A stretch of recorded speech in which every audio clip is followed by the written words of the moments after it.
ऐसे ना रो, हम बस 2 दिन में आ जाएंगे। काम करना है, हमारी इच्छा है मेला घूमने की, मथुरा जाने की। समझा समझा कर गोपियों को थक गए भगवान, पर कोई समझने को तैयार नहीं। क्यों? अरे भगवान को कौन विदा करना चाहेगा? पर भगवान जाने लग गए। समझाया बस 2 दिन कह के चले गए। मैया दौड़ी दौड़ी आई, अरे कन्हैया ये ले भैया, लाला ये रोटी और मक्खन तेरे लिए लाई हूं, तू खा, ये रोटी खा ले, ये रोटी खा के अपनी भूख मिटा ले लाला। मैया अपने हाथ से कन्हैया को रोटी मक्खन लगा लगा के, और रोटी में मक्खन लगा लगा के खिला रही है। कन्हैया खा रहे। अब भगवान चले गए, और जब गए वहां कंस को मारा, और जब कंस को मार दिया काम हो गया, तो नंद बाबा ने कहा कन्हैया अब 2 दिन हो गए, चलो वापस। मथुरा हो गए ना 2 दिन, मथुरा से अब चलो वापस वृंदावन। तो वसुदेव जी आ गए, और वसुदेव जी बोले नंद बाबा ये कन्हैया जो है ना, ये आपका नहीं हमारा पुत्र है, देवकी का 8वां बेटा यही है। अब ये तो सुनते ही नंद बाबा के पांव के नीचे से मानो जमीन खिसक गई। अब तो हा कृष्ण कृष्ण कहते हुए नंद बाबा धड़ाम से गिर गए, रोने लग गए। सारे ग्वाल वाल रोने लग गए। नंद बाबा बोले कि अब मैं घर जाऊंगा। यशोदा पूछेगी कि 2 दिन बाद कन्हैया ने बोला आने का, कहाँ है, क्यों नहीं लाए, क्या जवाब दूंगा? नंद बाबा रो पड़े। आज पता चला कि कृष्ण तो हमारे बेटे ही नहीं है, ये तो वसुदेव जी के हैं।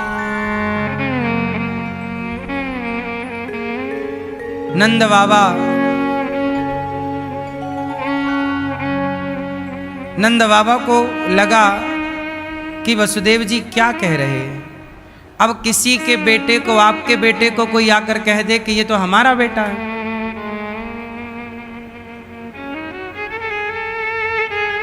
तो वसुदेव जी ने कह दिया। अच्छा नंद बाबा कहते कि नहीं जी मैं नहीं मानता कि आपका बेटा है, पर नंद बाबा वसुदेव जी के स्वभाव को जानते थे, और वसुदेव जी के बारे में यह चर्चा थी कि वसुदेव जी कभी असत्य नहीं बोलते, वसुदेव जी कभी झूठ नहीं बोलते। नंद बाबा से कह दिया कि ये पुत्र मेरा है, तो नंद बाबा मान गए कि आपका ही होगा, क्योंकि वसुदेव जी आप कभी झूठ नहीं बोलते। मतलब सच पर इतना भरोसा था पहले, और सच इतना बोला जाता था। वसुदेव जी ने सच बोला। अच्छा आप सच बोलें पर सामने वाला सच को माने ही ना, तो भी तो कोई अर्थ ना निकलेगा ना। आप बोलते रहिए सच, पर सामने वाले को तो मानना नहीं। पर धन्य है वसुदेव जी जैसे सत्यवादी और नंद बाबा जैसे सत्य को मानने वाले लोग धरती पर थे, सत्य को स्वीकार करने वाले थे। आज आप सच बोल दीजिए, सच को लोग स्वीकार नहीं कर पाते। आज के युग में सच लोग सह नहीं पाते। आज सच बोलने से पहले 10 बार सोचना पड़ता है, कहीं सच बोलने वाले को ही आरोप प्रत्यारोप ना लगने लग जाए। क्योंकि आज के युग में झूठ बोलने की सजा नहीं है, सच बोलने की सजा है इस कलयुग में। हाँ या ना? वो द्वापर था जहां वसुदेव जी ने सच बोला और नंद बाबा ने सच को स्वीकार कर लिया। पर आज के युग में सच बोला जाएगा तो एक तो सच बोलने वाले लोग कम हैं, और सच को बर्दाश्त करने वाले तो बिल्कुल ना के बराबर हैं। क्यों? जैसे आप कोई गलत रास्ते पर चल पड़े तो आपको बोल दिया जाए कि भाई ये रास्ता गलत है, तो आप उसे स्वीकार कर लेंगे। ये तो आपकी महानता है कि भाई हमें किसी ने बोला, माँ ने बोला, पिता ने बोला, गुरु ने बोला। कुछ लोग होते हैं जो गलत रास्ते पर चल पड़ते हैं, पर उन्हें समझाओ तो वो समझ जाते हैं कि नहीं जी हम गलत हैं, आप ठीक कह रहे हैं, हम सही रास्ते पर चले जाए। कुछ हैं जो समझ जाते हैं, पर कुछ लोग हैं कि आप उन्हें सही बताओ तो वो आपको ही कहते हैं नहीं जी आप हमें क्यों बता रहे हैं, आप अपना सच अपने पास रखिए। अब यही हुआ कि एक सच हमने बोल दिया तो पूरी मीडिया के लोग, कुछ लोग परेशान हो गए। हाँ या ना? ये वही तो था कि सच को स्वीकार नहीं कर पाए, क्योंकि आदत हो गई है झूठ सुनने की। आदत क्या हो गई है? उन्हें लगता है कि हम गलत भी कर रहे हैं तो आप मत रोकिए, आप गलत कर रहे हैं तो हमें, तो देखो जो गलत कर रहे हैं हम उन्हें तो रोक ही नहीं रहे हैं, वो तो हमारे पास जो भक्त कथा सुनने आते हैं इनमें से लोगों को हम समझाते रहते हैं कि भाई दुनिया कुछ भी करे आप लोग मत गलत रास्ते पर चलना। तो हम तो आप लोगों को समझाते रहते हैं, जो हमारे पास आएगा उसे समझा देंगे, वरना हम घर में जा जा के थोड़ी समझा रहे हैं उन लोगों को जिनकी मिर्ची लग रही है। क्यों? सही है, हमने उनके घर जाके तो नहीं समझाया। अब मिर्ची लग रही तो हम क्या करें? हम तो हमारे पास जो आएगा हम तो उसे सही मार्ग दिखाएंगे, ये हमारा धर्म है। हम बैठे ही इसलिए हैं यहाँ पर। संतों के पास जाओगे तो संत अपना काम करेंगे, शराबी के पास जाओगे तो शराबी आपको बोतल पकड़ा देगा, गंजेड़ी के पास जाओगे गंजेड़ी आपको गांजा की चिलम पकड़ा देगा। बोलो हाँ। तो जिसकी संगति करोगे, गंजेड़ी की संगत करोगे तो गांजा मिलेगा, नशेड़ी की संगत करोगे शराब मिलेगी, पर हमारी संगत में आओगे तो भगवान की कथा और ज्ञान मिलेगा। संतों की संग में जाओगे तो अच्छी बात मिलेगी। अब उन अच्छी बातों को आज के कुछ लोग पचा नहीं पाते। क्यों नहीं पचा रहे हैं? क्योंकि उन्होंने अपने ऊपर ले लिया कि हमें कह रहे हैं, इसलिए अपने ऊपर ले लिया क्योंकि खुद गलत थे। जो सही हैं उन्हें तो बुरा नहीं लगा। क्यों? बात सही है मेरी मां की गलत है?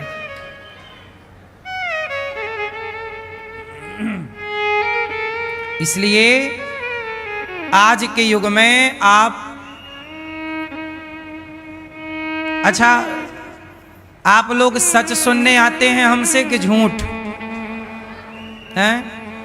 तो हम सच बोलते हैं तो कुछ चैनल वाले डिबेट लगा के बैठ जाते हैं कि सच क्यों बोल दिया। अब बताओ, हमने बोला बिस्किट, बिस्कुट में क्या है? अमृत की जहर। बिस्कुट में क्या है? अमृत है कि जहर है? बोलो। बिस्कुट में क्या है?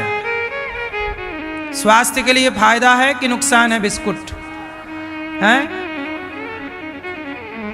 बिस्कुट खाने से कोई फायदा है तो आप बताओ। काय का बनता है बिस्कुट? मैदे का। अब कोई भी डॉक्टर से पूछिए कि मैदा शरीर के लिए फायदेमंद है कि नुकसानदायक? कोई भी डॉक्टर से पूछ लीजिए, कॉमन सेंस है। लेकिन कुछ न्यूज वाले इस पर डिबेट कर रहे हैं कि अनिरुद्धाचार्य ने बिस्कुट को बिस्किट क्यों कह दिया, बिस्की किट क्यों कह दिया, जहर की किट। अब सच ना कहें, पिज्जा बर्गर खा के बच्चों को परेशान होने दें? अरे हम ही तो कहेंगे कि भाई ये सब गलत चीजें ना खाओ, फल खाओ, अंकुरित अनाज खाओ, घर का ही पदार्थ खाओ। यही तो समझाने हम बैठे हैं यहाँ। सही है कि गलत है? बिस्कुट में क्या क्या है?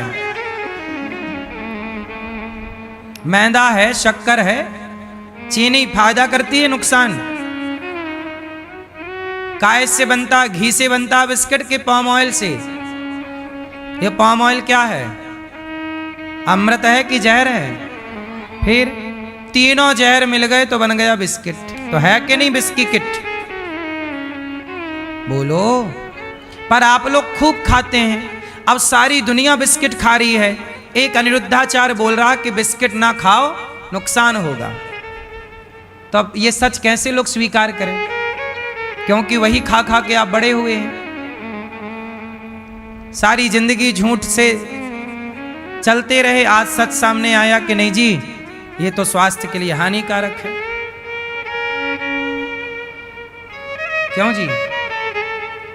भाई बिस्किट वगैरह आपातकाल में लोग खा लेते हैं कि कुछ नहीं है खाने को, चलो भाई आपातकाल में खा लिया, पर सदा के लिए ये चीजें नुकसानदायक है। अब हमने कहा तो चालू हो गई डिबेट। कुल मिलाकर आज आप झूठ कहते रहिए, कोई दिक्कत नहीं है, और सच कह दीजिए, चोर को चोर कह दीजिए, समस्या है। मेरी मां भगवान श्री कृष्ण बोले कि बाबा मैं आपका ही बेटा हूं, नंद बाबा से। नंद बाबा बोले कन्हैया तू मेरा बेटा नहीं है, तू वसुदेव जी का पुत्र है।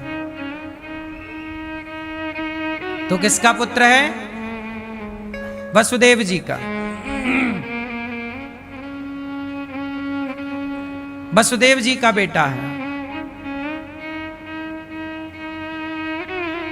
कन्हैया बोले ना बाबा मैं आपको ही बेटा हूं।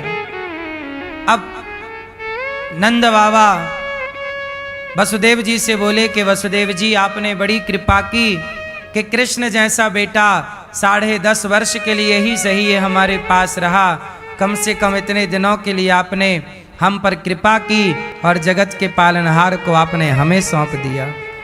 भगवान कृष्ण मिल गए, भगवान को गले लगाकर नंद बाबा बार बार कन्हैया के गालों को चूम रहे हैं और विदा ले रहे हैं। नंद बाबा सौंप दिया वसुदेव जी के बेटे को, देवकी के बेटे को सौंप दिया, ये रहा आपका बेटा। वसुदेव जी ने कहा नंद बाबा आपने बड़ी कृपा की कि आपने हमारे पुत्र को शरण दी और योग्य बनाया। अब नंद बाबा चले गए। जब गए तो यशोदा माता इंतजार कर रही थी, अब आ रहा होगा कन्हैया, अब आ रहा होगा, अब आ रहे होंगे, अब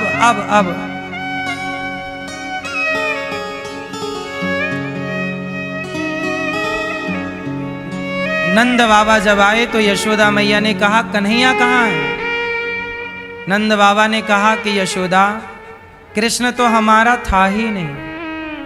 क्या कह रहे हैं आप? मजाक कर रहे हैं? कृष्ण हमारा नहीं था तो किसका था? वो तो हमारी बेटा है, हमने उसे दूध पिलाया है, बचपन से हमने उसे देखा है, किसका है? अब यशोदा माँ को कैसे बताएं कि ये हमारा पुत्र नहीं, देवकी और वसुदेव का पुत्र है। नंद बाबा ने बताया कि यशोदा वो देवकी पुत्र है, यशोदा पुत्र नहीं है, वसुदेव पुत्र है, नंद पुत्र नहीं। अब यशोदा तो हा कृष्ण कहकर माँ यशोदा धड़ाम से गिर गईं और मानो ऐसे तड़प गईं कृष्ण के लिए मानो माता यशोदा के प्राण निकल जाएंगे। छटपटाने लगी, कृष्ण कहाँ हो बेटा, कब आओगे, कब आओगे? मुझे पता होता कि तुम मेरे पुत्र नहीं हो तो मैं तुम्हें उखल से कभी ना बांधती। मैंने तुम्हें उखल से बांध दिया, शायद इसलिए तुम नाराज होके चले गए। मैंने तुम्हें माखन पेट भर खाने को नहीं दिया, शायद इसलिए तुम माँ से नाराज होकर चले गए। कन्हैया एक बार अपनी माँ को माफ कर दो, तुम जो खाओगे तुम्हें खिलाऊंगी, कभी तुम्हें डांटूंगी नहीं, बस एक बार अपनी माँ को माफ कर दो। ये यशोदा मर जाएगी लाला यदि तुम नहीं आए तो। तड़पती रही माँ, तड़पती रही। और भगवान श्री कृष्ण देवकी के पास थे। अब देवकी माँ भगवान को परोस रही हैं, भोजन करा रही हैं, क्योंकि 10.5-11 साल बाद बेटा मिला है ना, तो बहुत लाड़ कर रही हैं, बहुत प्यार देवकी माँ कर रही हैं। देवकी माँ को पता लगा कि कन्हैया को मक्खन बहुत अच्छा लगता है खाने में। जब परोसा मक्खन तो भगवान श्री कृष्ण रोने लगे और कहा कि माँ हमें खाने में मक्खन मत दिया करो। क्यों? हमने तो सुना है कि तुझे मक्खन बहुत पसंद है। कन्हैया बोले माँ जब इस मक्खन को देखता हूँ तो इस मक्खन में मुझे माँ यशोदा का चित्र नजर आ जाता है, मुझे ब्रजमंडल गोपियाँ नजर आती हैं। मैं ये जब जब मक्खन देखता हूँ तो मुझे गोपियाँ दिखती हैं, वो माँ यशोदा का प्रेम दिखता है। मैया यशोदा मंथन करते हुए दिखने लग जाती है कि वो मेरे लिए मक्खन निकाल रही है। वृंदावन से जाने के बाद भगवान किसी के हाथ का मक्खन खाए नहीं। देखो, केवल भक्त भगवान को याद करता है ऐसा नहीं है। भक्त भगवान को कभी इतना याद कर ही नहीं सकता जितना याद भगवान अपने भक्त को करते हैं। अथाह प्रेम करते हैं भगवान अपने भक्तों से। भगवान गोपियों की स्थिति समझ गए कि वो व्याकुल हैं, तड़प रही हैं। एक दिन भगवान ने उद्धव जी को कहा, यमुना जी गए भगवान स्नान करने मथुरा, तो वहां देखा एक मुरझाया हुआ कमल बहता हुआ जा रहा था। उस कमल को देख करके श्री कृष्ण रोने लग गए। उद्धव जी बोले कि प्रभु आप क्यों रो रहे? उद्धव जी आप क्यों रो रहे हैं? तब कहा कि जैसे ये मुरझाया हुआ कमल है ऐसे ही मेरी गोपियां, मेरी माँ यशोदा मुरझा गई हैं मेरे बिना। उद्धव, मेरी गोपियां मुझे बहुत याद करती हैं, वो रोती हैं। उद्धव जी बोले तो मैं क्या करूं? भगवान बोले कि एक संदेशा मेरा लेकर आप ब्रजमंडल जाओ और मेरी रोती हुई गोपियों को समझाओ कि वो मेरी याद में ऐसे रोया ना करें।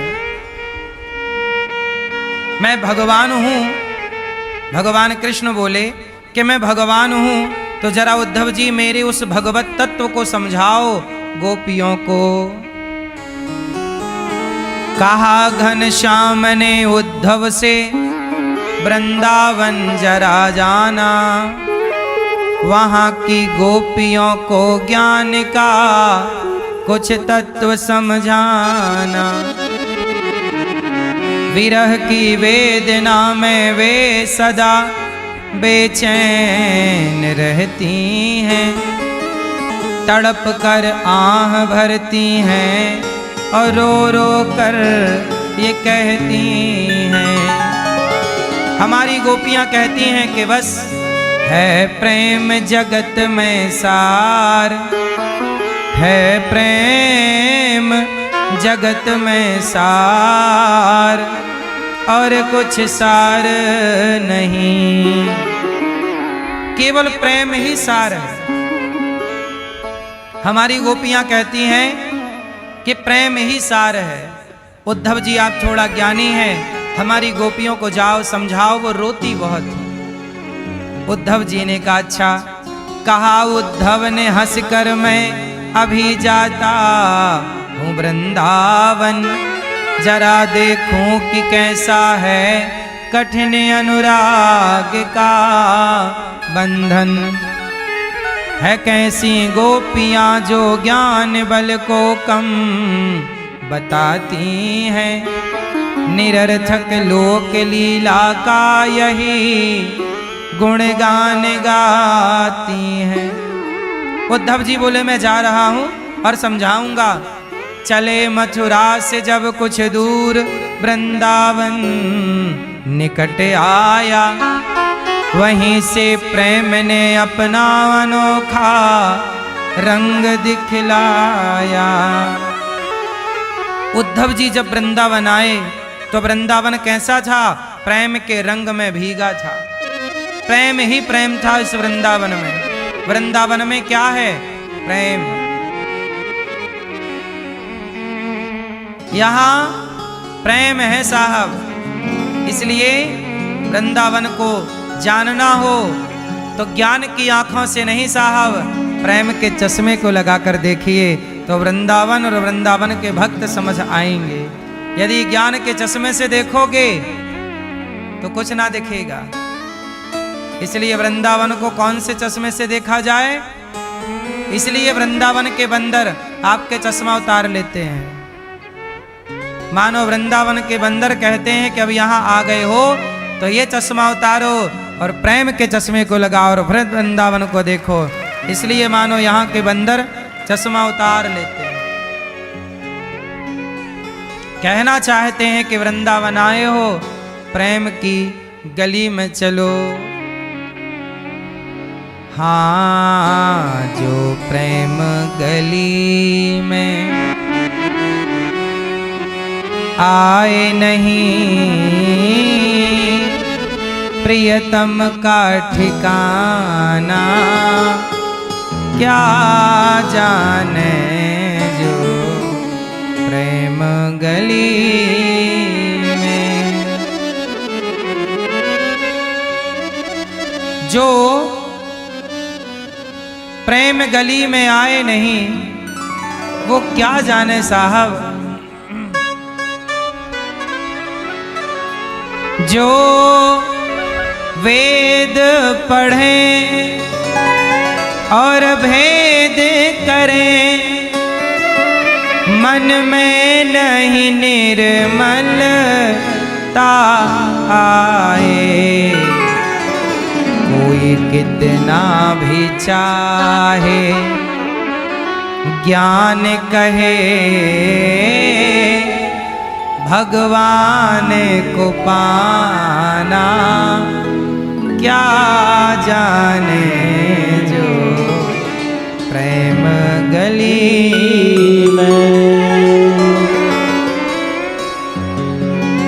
ये दुनिया गोरख धंधा है, सब जग माया में अंधा है।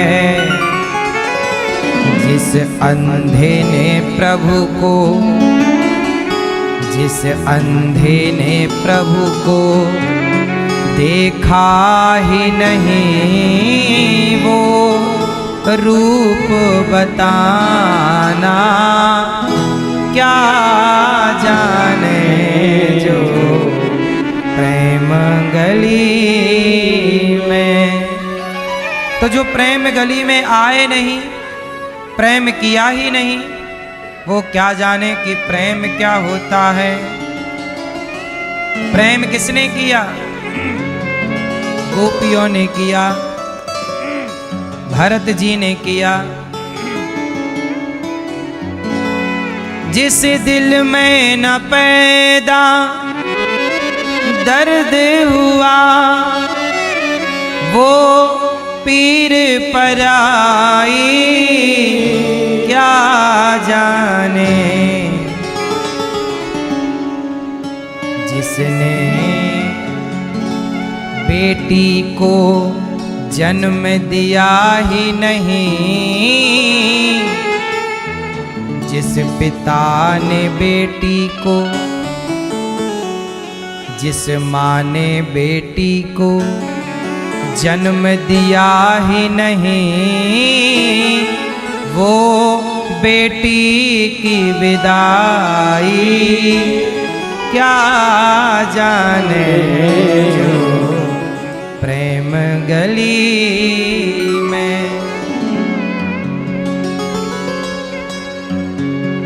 जो प्रेम गली में आए नहीं, वो प्रियतम का ठिकाना। इसलिए उद्धव जैसे ज्ञानी जब वृंदावन आए तो क्या हुआ? बिटप झुक कर ये कहते हैं, इधर आओ, इधर आओ। पपीहा कह रहा पी कहाँ, ये भी तो बतलाओ।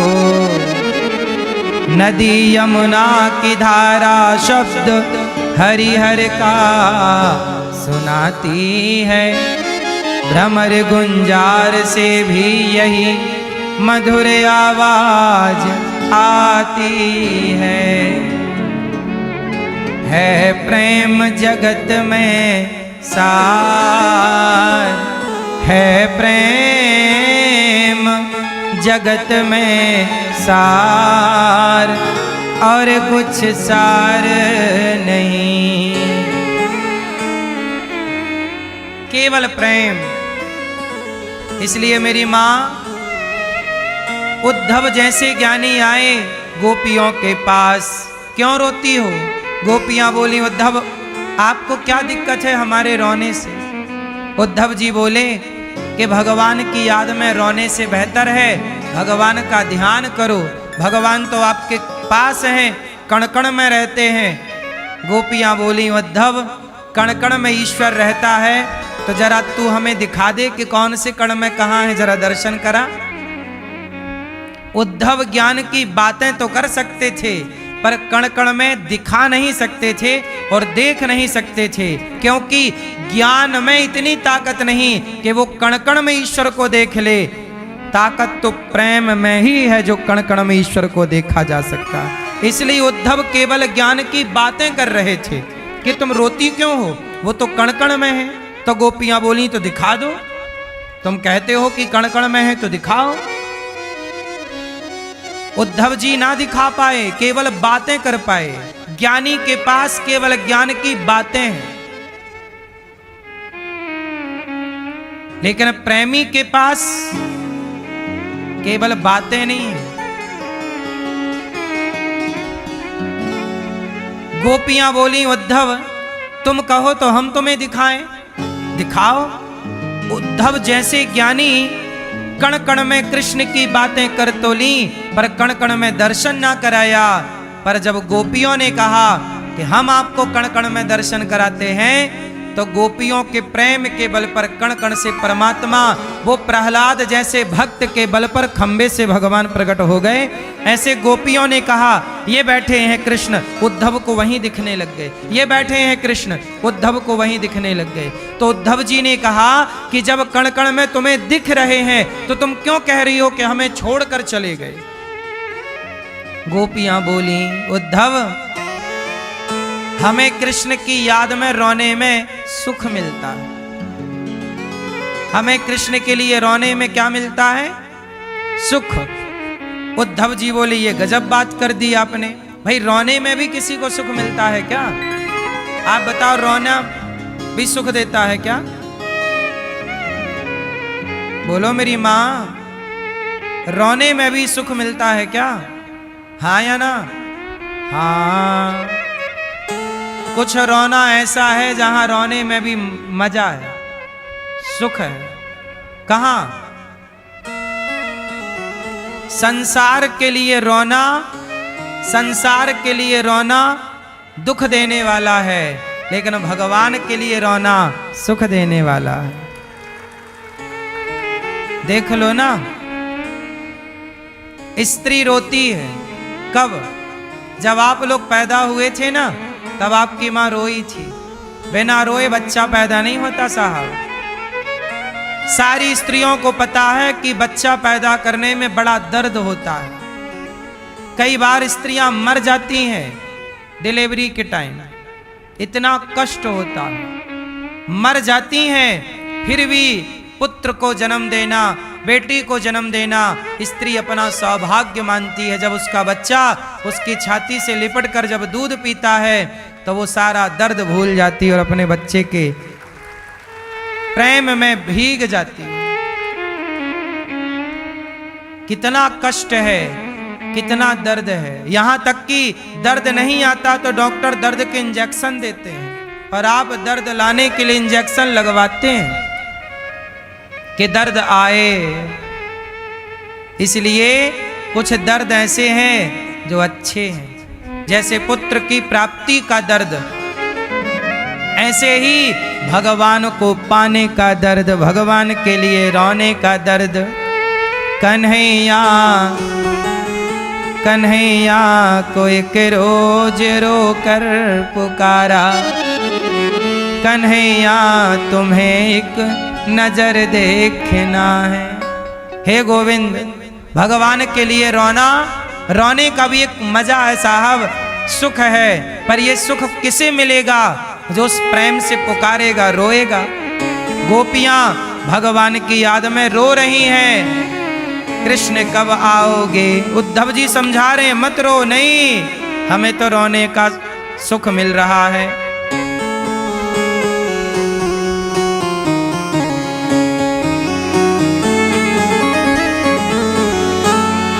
तड़प रही हैं गोपियां, कब आओगे कृष्ण? उद्धव जी बिल्कुल निरुत्तर हो गए, क्या उत्तर दें? प्रेम और ज्ञान आज आपस में लड़ गए। प्रेम और ज्ञान की लड़ाई हुई तो जीता कौन? बोलो, प्रेम और ज्ञान की लड़ाई हुई तो जीता कौन?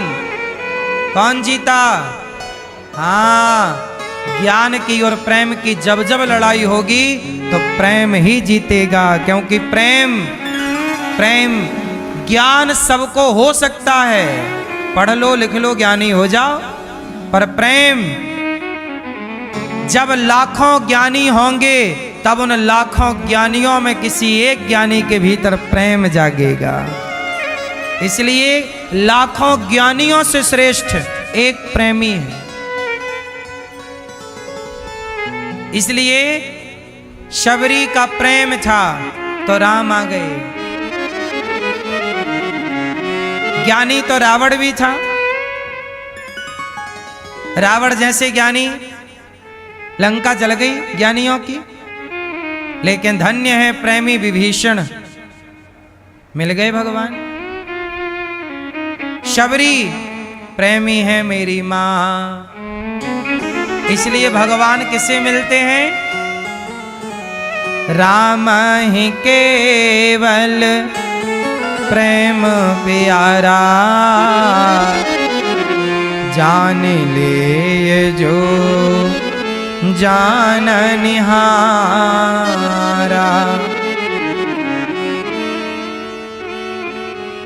भगवान प्रेम को मिलते हैं, इसलिए आपसे मेरी प्रार्थना है कि भगवान से प्रेम करना सीखिए। क्या करिए? बोलो, प्रेम करिए, प्रेम करना सीखिए, भगवान से अत्यधिक प्रेम करिए, और वो प्रेम ऐसा हो कि वो केवल आप जाने और भगवान जाने। मेरे मन की बातें या मैं जानूं या वो जाने,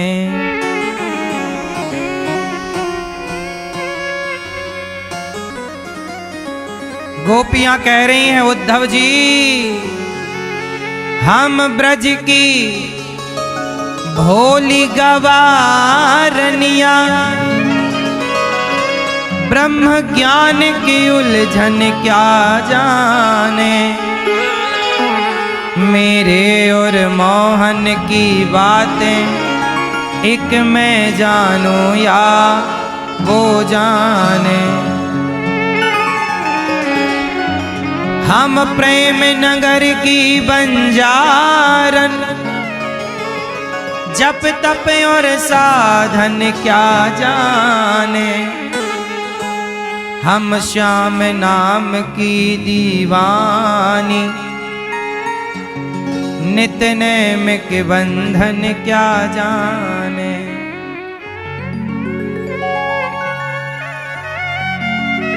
गोपियां केवल प्रेम जानती हैं। आप लोग क्या जानते हो? आप भगवान की पूजा करते हैं कि प्रेम करते हैं? आप लोग क्या करते हैं ज्यादा? अच्छा, जप करते हैं, आप लोग जाप करते हैं, लेकिन सबसे श्रेष्ठ क्या है? जप श्रेष्ठ है कि तप श्रेष्ठ है कि पूजा श्रेष्ठ है कि प्रेम श्रेष्ठ है? इसका मतलब है कि प्रेम लाओ पहले, प्रेम होगा तो जप भी सार्थक हो जाएगा, तप भी सार्थक हो जाएगा। इसलिए पहले तो भगवान से प्रेम हो। अच्छा, आप लोग प्रेम करते हो कि नहीं? हाँ या ना? भगवान से कितने लोग प्रेम करते हैं आप में से?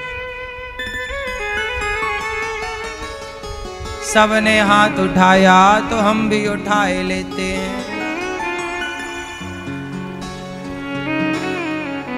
अगल बगल वाले ने उठाया है तो हम क्यों रह जाएं? भले नहीं करते पर हाथ तो उठा ही लो। भगवान से प्रेम करते हैं आप लोग, तो बताओ फिर प्रेम किसे कहते हैं? मैया, आप प्रेम करती हो भगवान से? कितना? क्या प्रमाण है आपके पास? सबूत दीजिए। जज साहब तो सबूत चाहते हैं, दीजिए सबूत। आप भगवान से प्रेम करती हैं, क्या प्रमाण है आपके पास? नहीं? आप बताओ, क्या प्रमाण है आपके पास कि आप भगवान से प्रेम करती हैं? आप जानती हैं वो अच्छा, आप बेटे से ज्यादा प्रेम करती हैं कि भगवान से? झूठ बोलना पाप है, नदी किनारे सांप है। आप किससे प्रेम करती हो? भगवान से प्रेम ज्यादा है कि बेटे से प्रेम ज्यादा है? सच?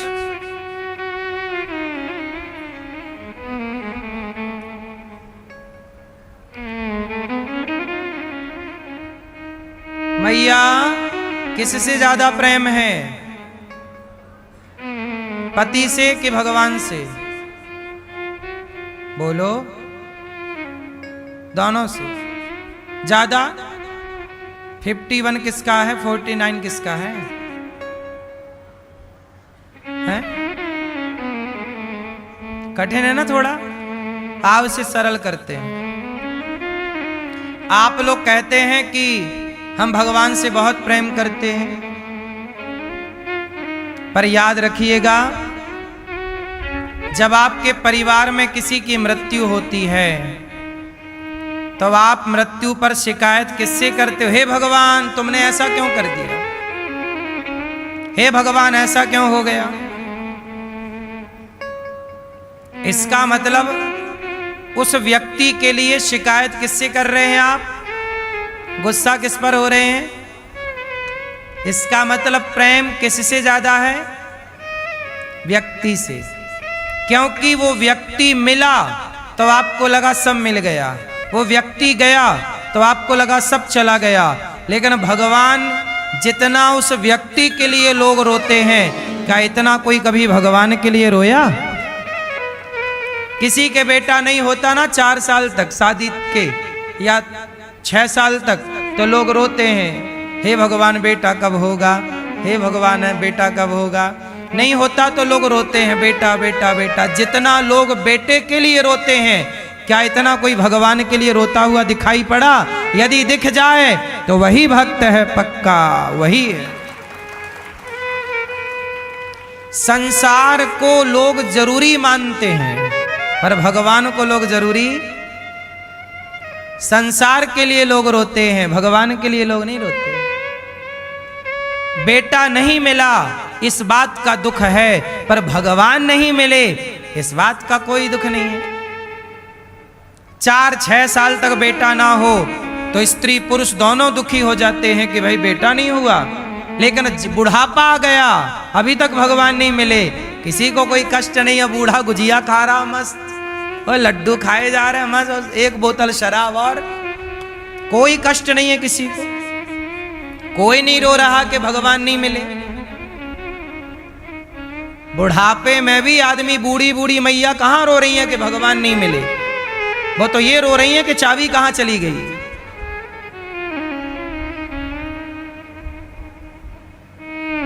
हाँ या ना?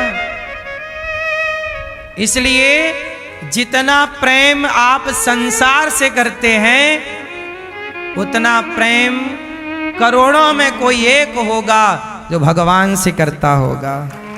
वरना आप कितना भी कहते रहो, कहने से क्या होगा? कहने को तो आप कह दो जी आप प्रधानमंत्री हो, तो क्या आप कहने से हो गए? प्रेम करते हैं सुदामा जी, प्रेम करती हैं गोपियां, प्रेम करते हैं भरत जी, प्रेम करते हैं हनुमान जी, प्रेम करते हैं अर्जुन, जिन्होंने सर्वस्व अर्पण कर दिया कृष्ण के चरणों में। ये प्रेम है। आपने क्या अर्पण किया भगवान को? जरा सा कुछ हो गया दिक्कत तो भगवान को आप गालियां देने लग जाते हो, भगवान की पूजा बंद कर देते हो। अरे और की तो छोड़ो, एकादशी के दिन कोई मर जाए आपके घर में तो आप कहते हो अब हम एकादशी नहीं करेंगे क्योंकि इस दिन हमारे यहां मर गया कोई, मान हो गई। एकादशी के दिन कोई मर जाए तो एकादशी छोड़ देते हैं, लेकिन एकादशी के दिन मरा था तो क्या उस दिन झूठ बोलना छोड़ा, छल करना छोड़ा, निंदा करनी छोड़ी, गलत काम करना छोड़ा? नहीं, भगवान से जुड़ी चीजें छोड़ दी। बोलो हाँ। रामनवमी के दिन कोई मर गया तो रामनवमी मनाना छोड़ दिया, लेकिन रामनवमी के दिन कोई मरा तो रामनवमी के दिन क्या झूठ बोलना छोड़ा, क्या निंदा करनी छोड़ी, छल करना छोड़ा, कपट करना छोड़ा, गलत काम करना छोड़ा? नहीं, भगवान की पूजा करनी छोड़ दी। और कहते हो कि प्रेम बहुत है, संसार से ज्यादा भगवान से। ये सब झूठ भगवान देखते हैं। जैसे कभी हम सांस लेना नहीं छोड़ सकते। बताओ वो कौन सी परिस्थिति है जब आप सांस लेना छोड़ते हैं? बताओ जरा, वो कौन सी सिचुएशन है जब आप सांस लेना छोड़ते हैं? क्या है कोई ऐसी परिस्थिति? आपके घर में कोई बच्चा पैदा हो जाता है तो चलो आज सांस नहीं लेते, आज बच्चा हुआ सांस नहीं लेंगे आज। चलो आज कोई मर गया है, आज सांस नहीं लेंगे। चलो, है कोई ऐसी परिस्थिति कि आज आप सांस ना लें? आज कि आज सांस को छुट्टी, जा तू, आज तेरा संडे। जैसे आप किसी भी परिस्थिति में सांस लेना नहीं छोड़ते, ऐसे किसी भी परिस्थिति में भगवान को ना छोड़ें, भगवान को ना भूलें। ये प्रेम है। प्रेम आप किससे करते हैं? मैया, ओ मेरी प्यारी मैया, आप किससे प्रेम करती हो? ये बगल वाली मैया, किससे? आप किससे प्रेम करती हो? भगवान से। काहे झूठ बोल रही हो मेरी माँ? सफेद झूठ। मैया आप किससे प्रेम करती हो? पीली मैया। किससे प्रेम है? ऊपर छत से और ऊपर वाले से। आपके बगल वाली मैया किससे प्रेम करती हो मेरी माँ? भगवान से। अब बूढ़ी बूढ़ी कुछ मैयाएं होती हैं जो भगवान से प्रेम तो करती हैं, भक्ति तो करती हैं, पर भक्ति इसलिए करती हैं कि मेरा बेटा सुखी रहे महाराज। हे भगवान मेरा बेटा सुखी रहे, बेटा सुखी। हे भगवान श्रीमंडान मेरा बेटा सुखी रहे, मेरा परिवार सुखी। परिवार तो सुखी रहेगा, मतलब आप भगवान को भजन इसलिए करती हो कि आपके घर में सुख रहे। ये सुख की मतलब आप इच्छाओं के कारण ना भजन कर रहे हैं, सकाम ना हो गया। डिमांड है आपकी, इच्छाएं हैं आपकी। इसका मतलब यह हुआ कि भगवान सुख देते रहेंगे तो भजन होता रहेगा, और सुख नहीं दिया है भगवान।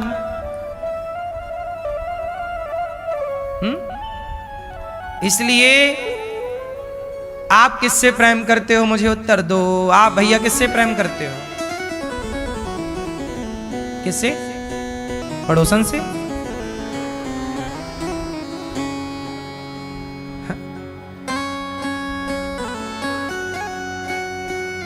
पर ये आपके बगल वाले भैया, आप किससे प्रेम करते हो? हैं? तो तुम तो गाना गा रहे थे, सामने वाली खिड़की में एक चांद का टुकड़ा रहता है। हैं?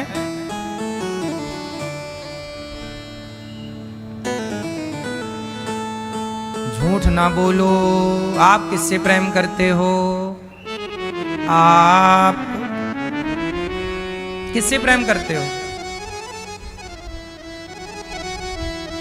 आप लोग प्रेम करेंगे भगवान से मेरी बातें समझने के बाद।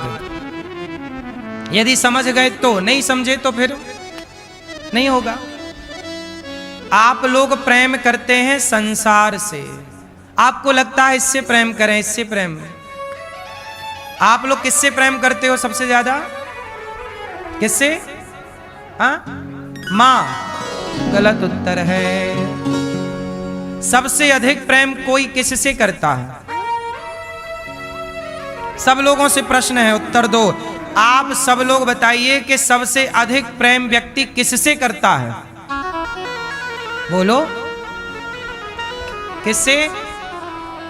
बच्चों से। गलत उत्तर है। हाँ, सबसे अधिक प्रेम करता है कोई किसी से तो व्यक्ति स्वयं अपनी सांसों से प्रेम करता है, अपने से करता है, प्राणों से। बोलो हाँ। आपको पानी में डुबा दिया जाए 2 मिनट के लिए, छटपटा जाओगे? किसके लिए? जब पानी में डूबोगे आप 2 मिनट के लिए तो किसके लिए छटपटाओगे? परिवार के लिए, माँ के लिए, फैक्ट्री के लिए, पैसे के लिए? किसके लिए? एक सांस के लिए। एक सांस मिल जाए।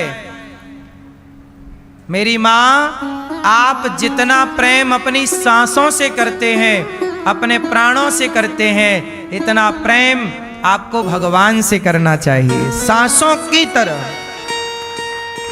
भगवान से प्रेम इतना हो जितना प्रेम हम अपनी सांसों से करते हैं, प्राणों से करते हैं। इसलिए बाकी कोई कितना भी कहे कि हम इनसे प्रेम करते, संसार में कोई किसी से प्रेम नहीं करता। क्यों जी? करता है। पति और पत्नी प्रेम करते हैं कि नहीं? बोलो हाँ।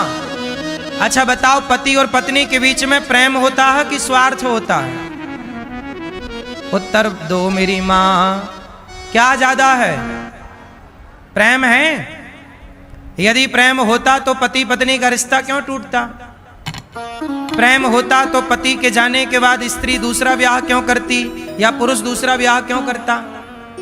इसका मतलब प्रेम नहीं था, वो केवल एक दूसरे से अटैचमेंट और स्वार्थ, कि तुम हमारा स्वार्थ पूरा करो, हम तुम्हारा स्वार्थ पूरा करेंगे, तुम हमारा ख्याल रखना, हम तुम्हारा ख्याल रखेंगे, तुम हमारी जरूरतें पूरी करना, हम तुम्हारी जरूरतें पूरी करेंगे। क्योंकि ये संसार में चलने के लिए ना सहारा चाहिए। पत्नी को पति का, स्त्री को पुरुष का सहारा, पुरुष को स्त्री।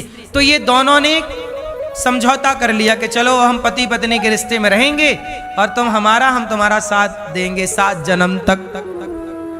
ये कॉन्सेप्ट हो गया। वरना है इस रिश्ते के पीछे स्वार्थ। बोलो हाँ। बहुत सूक्ष्म दृष्टि से नजर आएगा, माइक्रोस्कोप से देखोगे तब कुछ दिखेगा, ऐसे नहीं दिखता। ऐसे तो लगता है प्यार ही प्यार है। अच्छा है, वैसे प्यार होना भी चाहिए, रिश्ते प्यार से चलते हैं और होना भी चाहिए, इसमें कोई आपत्ति नहीं है, कोई बुराई नहीं है। लेकिन हम बारीकी से समझा रहे हैं कि रिश्तों में स्वार्थ होता है। इसलिए तुलसीदास जी कहते हैं, स्वार्थ लाग करें सब प्रीति, सुर नर मुनि जन की यह रीति। क्या है सबके बीच में साहब? स्वार्थ है। स्वार्थ लाग करें सब प्रीति, सुर नर मुनि जन की यह रीति। आपने गीत सुना होगा, सुख के सब साथी, दुख में न कोई, मेरे राम में छा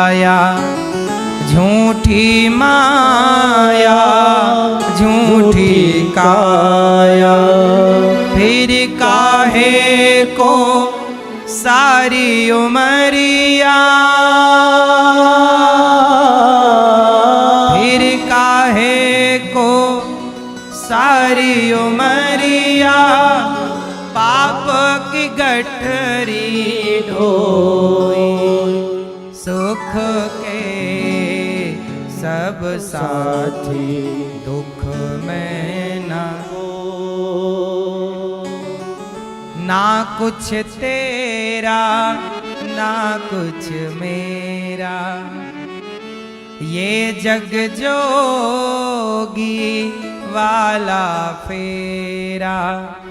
राजा हो या रंक सभी का, राजा हो या रंक सभी का, अंत एक सा होई। सुख के